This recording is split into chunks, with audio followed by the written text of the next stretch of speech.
It's 3 in the morning in Baku, and a 24-year-old girl with green eyes and her veil resting on her shoulders is offering me French champagne in an underground nightclub where the electronic music is pumping so loud the walls are sweating. She looks me straight in the eye and asks me in perfect English how much an apartment costs in Europe. Welcome to Azerbaijan, the most contradictory country I have ever seen. And what you are about to discover in the next few minutes is so absurd you'll struggle to believe it. This is a place where everything you thought you knew about Islam, the Caucasus, and the East collapses in seconds. Get ready, because you have no idea what awaits you. The first thing you need to understand: Azerbaijan is the wealthiest country in the former Soviet Union after Russia. Oil, natural gas. 90% of the territory floats on enormous deposits. This means that in Baku, the capital, you see Bentleys parked next to rusted Soviet Ladas. Ferraris speeding down pothole-filled streets. 20-year-old guys with 50,000 euro Rolexes who still live with their parents in 40-square-meter communist apartments. It's an explosion of money with no logic, no gradualness. 20 years ago, there was nothing here. Today, there are flame-shaped skyscrapers that light up at night like giant torches visible from satellite. But that's not what will shock you. What no one tells you is how relationships truly work here. Azeri girls are among the most beautiful in the Caucasus, and they know it. Persian features mixed with Slavic traits, fair skin, eyes ranging from green to deep black, long, always perfect hair. Many wear the veil, but only out of tradition or respect for the family. They take it off as soon as they go out. In the clubs in central Baku, you see women dressed exactly as they are in Paris or New York. Stiletto heels, tight dresses, impeccable makeup. The contradiction is total. Officially, it's a Muslim country, but in practice, it's one of the most secular places in the entire Islamic world. And here's the part that will leave you speechless. Many Azeri girls are actively looking for foreign men, not out of economic desperation like in other countries, but for a specific cultural reason. They want to escape familial control. In Azerbaijan, the family has an overwhelming weight. The father decides. The older brother supervises. The uncles comment. An Azeri girl who dates a local guy knows that within 6 months, she'll have to introduce him to her parents. And if the relationship ends, her reputation is compromised forever. But if she dates a foreigner, the rules change. There's more freedom, less pressure. This creates an absurd dynamic. Educated, well-off, beautiful girls who prefer dating tourists or expats over men from their own country. Yet the truth is even more complex. Because alongside these westernized girls, there are families where virginity is still a fundamental requirement for marriage. Where men check their sisters' phones. Where arranged marriages are the norm, not the exception. I spoke with a 26-year-old girl who told me she was promised to her cousin when she was 18. She couldn't say no. Her father had decided. She studied economics at university, speaks 3 languages, but every evening she returns home and lowers her eyes when her father speaks. This is Azerbaijan, a country divided into 2 parallel worlds that never touch. What you are about to discover will surprise you even more. Baku is divided into zones. There's the old city, Icherisheher, with medieval walls and narrow alleys where traditional families live. Here, older women with a full veil, men play backgammon in the courtyards, the smell of kebab mixes with hookah smoke. Then there's the modern center, where skyscrapers rise, where Western brands have opened luxurious boutiques, where bars serve 20-euro cocktails. And finally, there are the peripheral, dilapidated neighborhoods, where refugees from Nagorno-Karabakh, the disputed region with Armenia, live. Here, poverty is real, harsh, and hopeless. But let's return to the women, because this is the aspect that most fascinates and confuses. Azeri women have a demeanor you won't find anywhere else.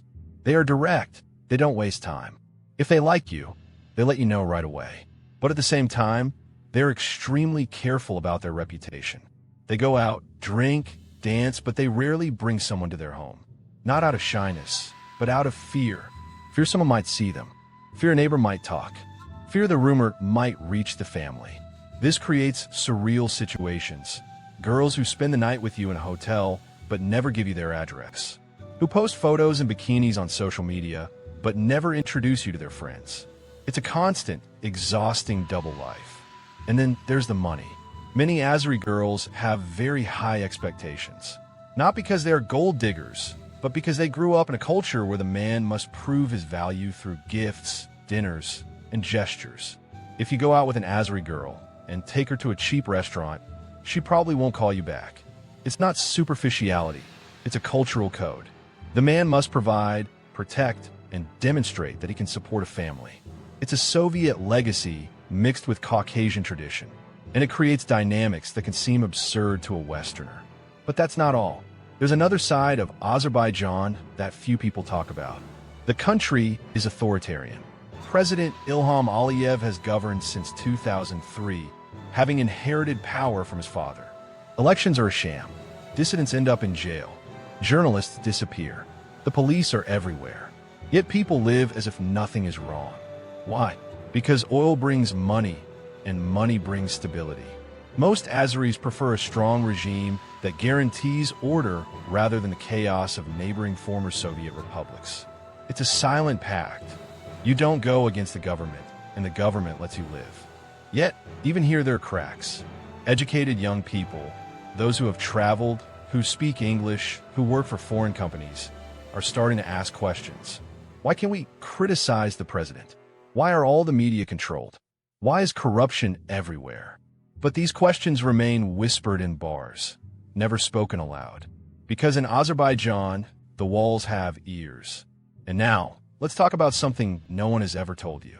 The relationship between Azerbaijan and Armenia is an open, bleeding wound. The Nagorno-Karabakh war caused 30,000 deaths. Entire cities were razed to the ground. Families separated forever. Even today, if you have an Armenian surname, you cannot enter Azerbaijan. If you are Azeri, you cannot enter Armenia. It is a hatred so deep that it is taught in schools, celebrated in monuments, repeated on television. I have seen 10-year-old children who know by heart the names of Azeri soldiers killed in the war. I have seen murals that depict Armenian soldiers as demons. It's propaganda, of course, but it is also collective trauma. And the women, in this family context, change completely.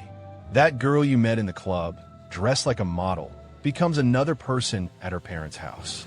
She covers her shoulders, lowers her voice, serves the guests without sitting at the table. It is a total cultural shock, but it is also the key to understanding Azerbaijan. Two opposing realities coexist here, and everyone knows which mask to wear depending on the context. And then there's the phenomenon of quick marriages. In Azerbaijan, when a couple decides to get married, everything happens very quickly. 6 months maximum. Why? Because cohabitation before marriage is still a huge taboo.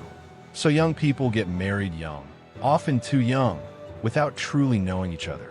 The result? A rising divorce rate, destroyed families, women who remain trapped because getting divorced means losing everything: children, reputation, family.